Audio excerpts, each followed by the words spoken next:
মোহতারাম হাজিরিন, এটা হচ্ছে পৃথিবীর ইতিহাসে সর্বপ্রথম হত্যাকাণ্ড এবং যার পূর্বে কুরবানি সংগঠিত হয়েছিল যে দুই বান্দা তারা আল্লাহ তাআলার দরবারে কুরবানি পেশ করেছিল।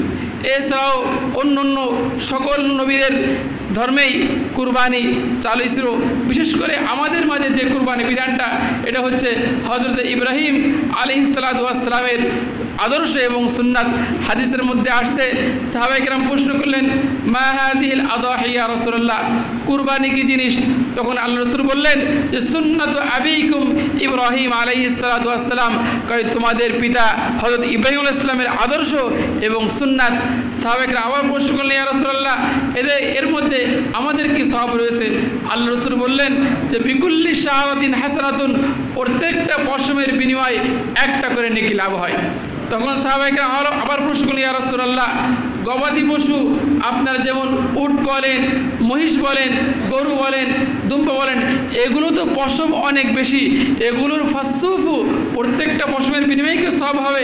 আল্লাহ বললেন যে হ্যাঁ, চাই সেটা গরু হোক, চাই সেটা মহিষ হোক, চাই সেটা দুম্বা হোক বা ভেড়া ছাগল যেটাই হোক না কেন, যত অসংখ্য অগণিত যত কোটি পশম হোক না কেন, প্রত্যেকটা পশমের বিনিময়ে আল্লাহ পাক রব্বুল আলামিন কুরবানিদাতাকে একটা করে নেকি দান করেন।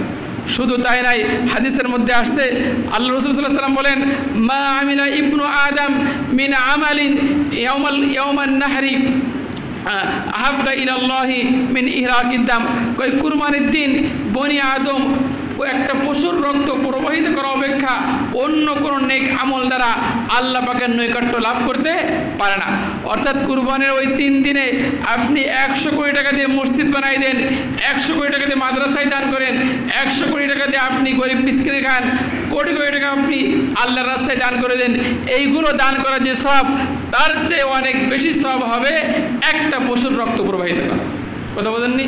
কথায় বলে না যে সময়ের 1 ফোঁট অসময়ের 10 ফোঁট।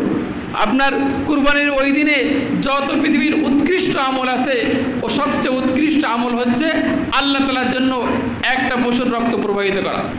মোহতারাম হাজিরিন, এজন্য আমি সকলের কাছে উদারত আহ্বান রাখবো এবং বলবো যে আমরা অনেক সময় অনেক ভাই বিভিন্ন অজুহাতে বিভিন্ন কারণে আমরা কুরবানি থেকে বিরত থাকি।